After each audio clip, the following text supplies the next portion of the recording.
포토그래퍼를 위한 프로샵 스카켈비의 책을 중심으로 복습을 위한 동영상을 진행해 가고 있습니다.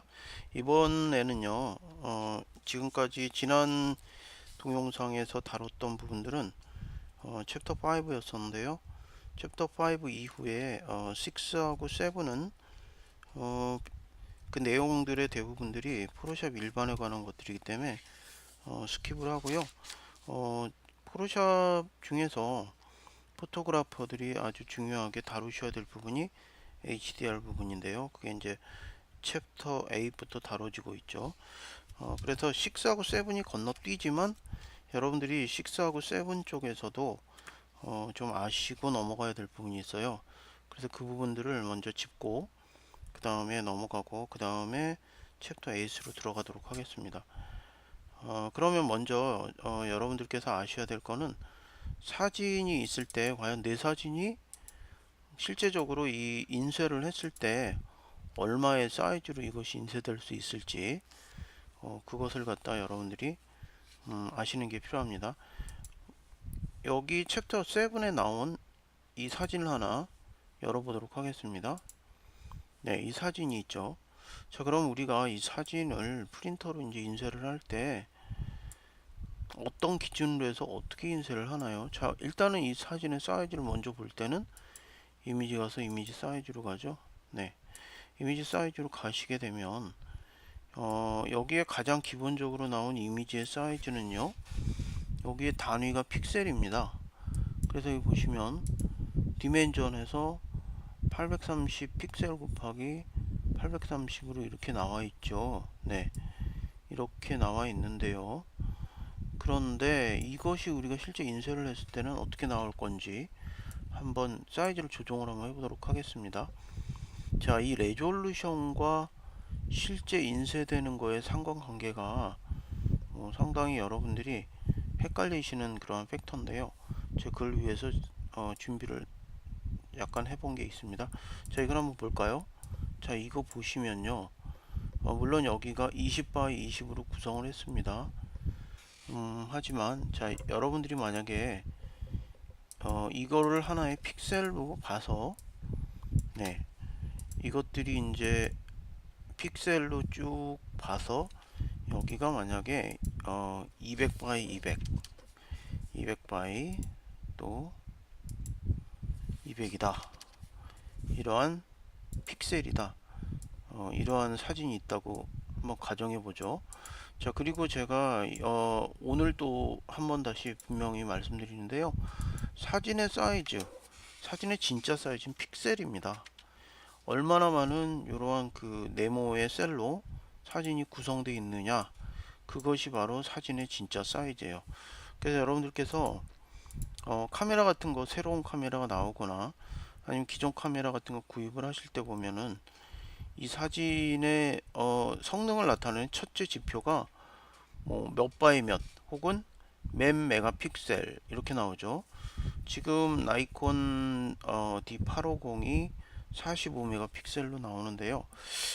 제가 알고 있기로 한 7000 바이 한 5000 정도 단위는 픽셀이죠. 그 정도의 사진을 찍어낼 수 있는 걸로 알고 있습니다. 네. 자, 그러면 계속 설명드리죠. 네, 그래서 이제 이런 식의 이제 우리가 사진을 볼 수가 있는데요. 자, 요거 보시면요, 여기가 지금 200 by 200으로 되어 있는데 이것도 똑같은 사이즈입니다. 그런데 우리가 이거를 자, 이렇게 한번 확대를 해 볼게요. 이렇게 확대를 하면, 자, 그런 다음에 우리가 이제 요 두 개의 상관관계를 한번 보겠습니다. 뭐 예를 들어서 여기서부터 여기까지의 길이가 10cm였다고, 한 5인치였다고 가정을 해 보도록 하죠. 자, 우리가 눈으로 볼 때, 자, 5인치에 200개의 점이 들어가 있는 거예요. 근데 똑같이 200개의 점이 있는 거를 우리가 잡아서 이제 지금 이거 늘린 거거든요. 자, 원래 사이즈는 요거랑 같이 이렇게 5인치였다고 봤을 때, 이때는 두 개의 사진이 보기에 크기가 같죠. 그런데 내가 이거를 잡아서 늘렸다. 그러면 지금 이거는 지금 나타난 사이즈는 5인치에 약 한 2.5배 정도 되거든요. 그러면은 이거 같은 경우에는 5인치가 아니고 한 12.5인치가 되어버립니다. 그렇죠? 12.5인치가 되지만, 하지만 역시나 사진에 변하지 않는 사이즈는 요 네모칸이 얼마나 많이 들어가 있냐거든요. 그러니까 이제 이거 같은 경우에도 200픽셀이고 이것도 200픽셀이에요. 그러니까 이거의 두 개의 사진은 같은 사이즈라고 볼 수가 있어요. 이렇게. 네. 뭐 같은 사이즈라고 봐준다 뭐 이런 게 아니고 실제적으로 요거는 같은 사이즈예요. 왜? 얘도 200, 얘도 200을 갖고 있으니까. 단지 이걸 잡아 늘렸을 경우에 우리가 12.5인치로 우리가 이거를 볼 수 있지만, 이게 만약에 오리지널 사이즈라고 봤을 때 이렇게 잡아 늘리면 이 픽셀이 뿌옇게 변하는 그러한 단점이 있습니다. 그래서 우리가 사진을, 자 이제 다시 원래대로 돌아가서요, 이 사진을 목적에 따라서 우리가 이 레졸루션을 조정을 하는데요. 이게 웹에서 사용될 때는 그냥 픽셀로 그대로 사용하면 돼요. 그런데 이거를 우리가 만약에 인쇄를 해야 된다. 그러면 인쇄할 때는 단위가 우리가 센치나 인치로 나오겠죠. 미국이니까 인치로 바꿔 주시고요. 네, 인치로 바꾸고 나니까 이게 11인치라고 나와요. 네, 11인치.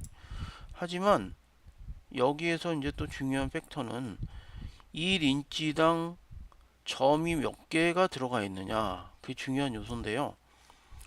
적어도 240은 돼야지 된다는 것이죠. 네, 그런데 우리가 여기서 이걸 하기 앞서서 우리가 리샘플이라는 거를 체크업을 지워줘야 돼요. 그렇게 했을 때, 자 240 픽셀 퍼 인치로 했을 때 이 사진은 우리가 실제 인쇄를 했을 때 가로 세로 3.4인치로 나오는 그러한 사진이 된다는 거죠.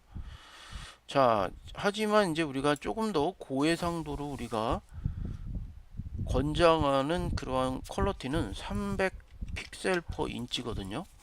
300 픽셀 퍼 인치로 바꿔주시면 얘가 2.76인치밖에 안 됩니다. 자, 그래서 여러분들께서 사진을 찍어 오셨을 때 내 사진이 과연 얼마의 사이즈로까지 인쇄할 수 있느냐, 그거를 알고 싶으시면 하단에 있는 리샘플을 지워 주시고요.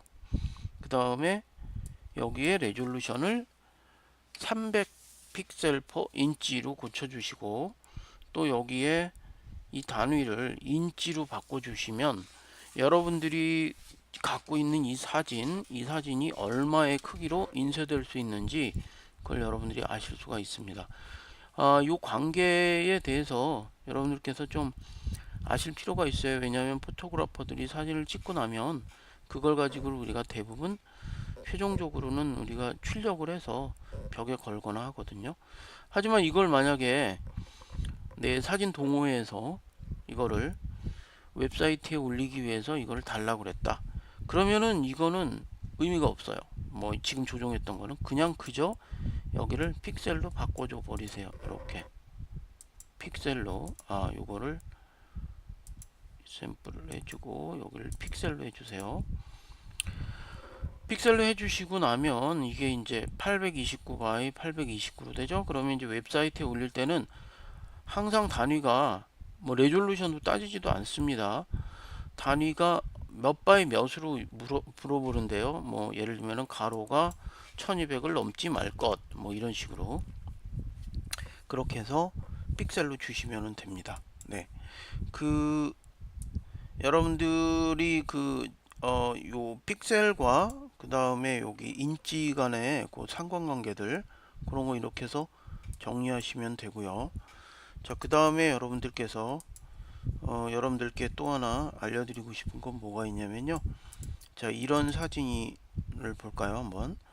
자, 우리가 모델이나 혹은 뭐 집에서 가족 사진을 찍었거나 그렇게 했을 때 이러한 사진이 있는데, 우리가 이 사진을 이렇게 가끔 이렇게 뽑아내기를 원해요. 뽑아서 저 모델 사진을 뽑아서 이런 배경에다가 착 올리고 싶거든요. 자, 그런데 이 사진에서 문제가, 옛날에는 이것들을, 그 옛날에는 이 사진의 라인들을 우리가 여기 펜툴이나 혹은 라쏘 툴 이런 걸로 아주 옛날에는 따냈어요. 하지만 지금은 좀 더 편리한 툴들이 나와 있는데, 자, 아무리 편리한 툴이 나와 있다 하더라도 가장 문제가 되는 부분은 이런 머리카락들이에요. 아니면 집에서 뭐 강아지 사진을 찍었다든지, 뭐 옷인데 이렇게 털이 있는 그런 옷들이 있죠. 그런 옷들을 입었을 경우에는 그걸 빼내는 방법이 쉽지가 않습니다. 네, 그래서 그거를 지금 하는 방법을 알아보도록 하겠습니다. 먼저 우리가 대강 우리가 이 뽑아낼 대상을 먼저 선택을 하겠습니다. 제가 수업 시간에 여러분들하고 이제 자주 이제 사용했던 게, 네 번째 보시면 여기 퀵 셀렉션 툴 밑에 매직 완드 툴이라는 게 있어요. 매직 완드 툴을 이렇게 클릭하면 이렇게 하나의 정보를 가진 그레이 컬러가 쭉 선택이 되죠. 예를 들면 뭐 여기 12로 했다. 그럼 이렇게 선택이 되죠. 뭐 지금 우리가 하는 방법을 이렇게 해도 상관은 없어요. 자, 매직 완드 툴로 선택하고, 왜냐면 여기 단색으로 돼 있으니까. 그런데 이제 이 경우에 매직 완드 툴 쓸 수 없는 거는 또 어떤 경우냐면, 이 모델의 배경이 굉장히 다양한 색으로 쫙 이루어져 있으면, 예를 들면 이 모델이 실제적으로 어떤 거리에서 찍은 사진이다 그러면은 이런 식으로 빼낼 수는 없죠. 하지만 이 경우에는 또다시 여기도 클릭하면 이렇게 선택이 되는데, 우리가 뽑아낼 부분이 이 모델만 뽑아낼 거죠. 네, 그러니까 선택 영역의 반대, 그러니까 셀렉 가갖고 인버스를 해주면 이렇게 모델이 선택이 됩니다. 뭐 이런 식으로 해서 가셔도 돼요. 네, 그런데 여러분들한테 이 기회에 퀵 셀렉션 툴을 한번 여러분들이 좀 배우고 넘어가시는 게 좋을 것 같은데요. 자, 퀵 셀렉션 툴은 어떤 이렇게 다양한 정보를 가진 것들을 우리가 한꺼번에 선택을, 매직 완드 툴은 안 되죠. 얘를 선택해 보시면 보세요. 특정 부분만 부분 선택이 되거든요. 그래서 이럴 때는 퀵 셀렉션 툴을 선택해서 이거를 밀고 나갑니다. 그런데 여기 선택하셨을 때 여기 요 상단 부분을 조금 주의하실 필요가 있는데, 자, 여기 줌 툴을 좀 확대를 해서 보도록 하죠. 자, 요 상단 부분 여기 보시면 지금 현재 플러스로 되어 있죠. 플러스가 맞는 포지션입니다. 네, 그래서 플러스를 해놓고 여기를 이렇게 손가락을, 마우스를 꾹 누르고 띄지 마시고요. 선택할 부분들을 이렇게 밀고 나가요. 이렇게. 그러면, 그런데 여러분들이 주의하실 거는, 우리가 선택하지 않을 그레이 부분은 밀고 나가면 안 됩니다. 그러니까 이렇게 선택을 해주세요. 머리카락이 어느 정도 선택이 됐고요. 네, 그 다음에 여기 어깨 부분 이렇게 이렇게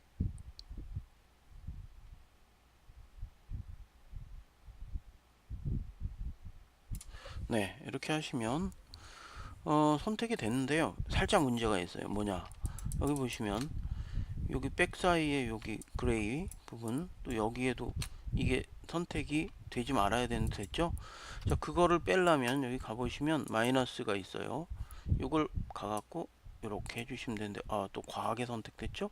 그럼 또다시 플러스 해서 이 부분을 이렇게 해주시면 돼요. 이거 잘 안되죠. 자, 원의 사이즈를 조금 더 줄이도록 하죠.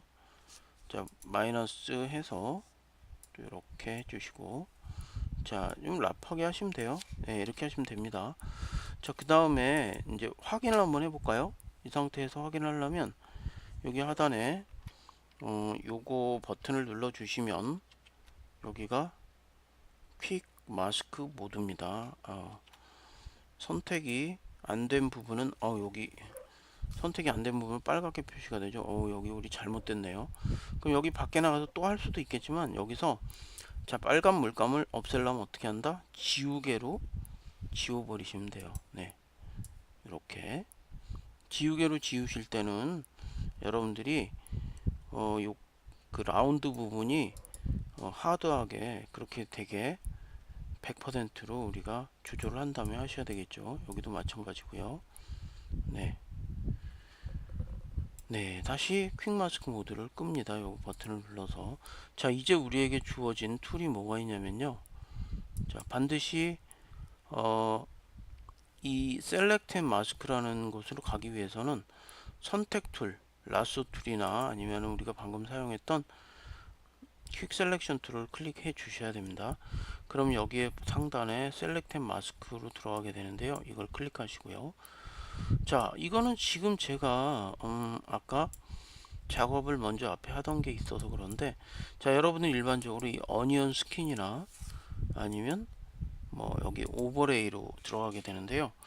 처음에는 이 오버레이로 하시는 게 좋습니다. 오버레이 여기를 클릭하셔서, 자, 이거 어떻게 들어가느냐, 여기 부분에 아래로 향한 화살표 눌러서 오버레이 클릭하시고요. 그 다음에 여기 상단에 요거 두 가지만 설명드릴게요. 첫 번째 거는 아까 우리가 했던 그 퀵 마스크랑 퀵 셀렉 퀵 셀렉트 퀵 셀렉션 툴입니다. 이게. 그래서 이거 눌러 주시면 플러스 마이너스가 아까 바깥처럼 있죠. 혹시나 밖에서 제대로 선택하지 못했을 때는 여기 들어와서 다시 할 수 있고요. 자, 두 번째 나와 있는 건 이 머리카락을 따내주는 오늘의 하이라이트 이거이십니다. 여기 요것도 크기를 우리가 포토샵에서 브러쉬나 지우개를 키우거나 줄이거나 할 때처럼 여기에 괄호키 두 개를 가지고 키우고 줄이고 할 수 있습니다. 자, 이 정도로 선택을 하시고요. 자, 여기에 플러스로 선택한 다음에 두 번째 줄 선택하고, 자, 이 머리카락 부분을 이렇게 문질러 주세요. 이렇게. 네, 여기 확대를 조금 해서 작업을 한번 해보도록 하죠. 이렇게. 네, 지금 보시면 조금 크죠? 네, 이렇게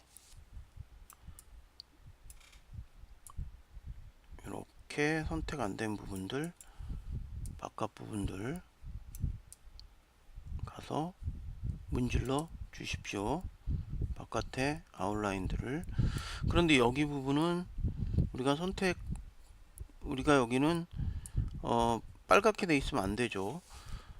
그러니까 여기는 이제 선택에서 빠져 있는데, 선택하려면 다시 마이너스를 눌러서 여기 빨간 걸 없애야 되니까 문질러 주시고, 여기도 마찬가지겠죠. 네, 여기는 머리카락 안쪽에 하얀색 부분이니까 여기는 빠져나가면 안 되겠죠. 네, 다시 이제 조금 더 미흡한 부분은 여기 눌러서 이렇게 선택해 주시고요. 네, 뭐 나머지 부분도 좀 더 디테일하게 손을 볼 수 있어요. 이런 부분도 보시면 이렇게 선택을 우리가 이거 조정을 할 수가 있죠. 여긴 조금 주의하세요. 자, 여긴 다시 마이너스 툴 써서 이렇게 빼 주시도록 하고요. 네, 이런 식으로 해서 여러분들께서 꼼꼼하게 선택을 해 주시면 되겠어요. 여기도 이렇게 문질러서. 자, 사실은 이 팔 같은 경우에는 일반적인 바깥에서 툴로 하시는 게 좋고요. 가장 이제 중요한 포인트가 이렇게 머리카락입니다. 자, 이 상태에서 이제 우리가 한번 볼까요? 선택이 얼마나 잘 되는지 여기 눌러서 블랙 앤 화이트로 가보세요. 자, 머리카락이 꽤나 잘 따졌죠, 그죠? 네.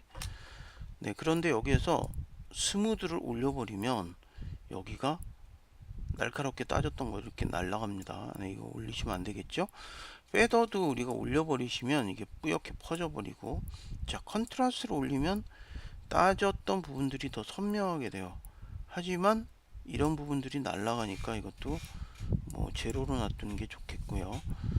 네, 소프트 엣지도 마찬가지죠. 이 엣지 부분이 부드럽게 되면서 또 날아가니까 이것도 기본적으로 돼 있는 부분을 놔두시고요.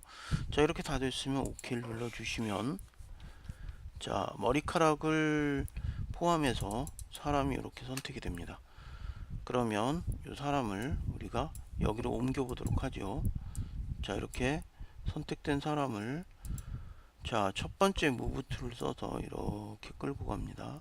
끌고 가서 턱 하고 놔주세요. 예, 사람이 이 속으로 쏙 들어갔죠. 자, 여전히 이런데 뭐 그레이 컬러 같은 게 있는데 이런 것들은 여러분들께서 여기에 매직 완두 툴 같은 걸로 이렇게 선택해서 없앨 수가 있습니다. 네, 이런 부분들은 이제 여러분들에게 맡기겠고요. 자, 여기서 포인트는 이 머리카락의 그 자잘한 부분들을 여러분들께서 따내는 것을 해봤습니다. 자, 이렇게 한 다음에 이제 뭐 모델을 옮기기도 하고 사이즈를 조절하기도 하고 해서 다 끝났으면 두 장을 레이어를 붙이게 되죠. 레이어를 붙이는 건 레이어 가서 플래튼 이미지 하면은 되겠죠. 네, 이렇게 해서 JPG로 저장하시거나 혹은 레이어를 살려서 PSD로 저장하실 수가 있겠죠. 네, 이렇게 머리카락 따는 거를 한번 해봤습니다. 자, 그러면 이제부터 본론에 들어가서 챕터 8에 HDR 고명암빛 사진 만들기를 한번 해보도록 하죠.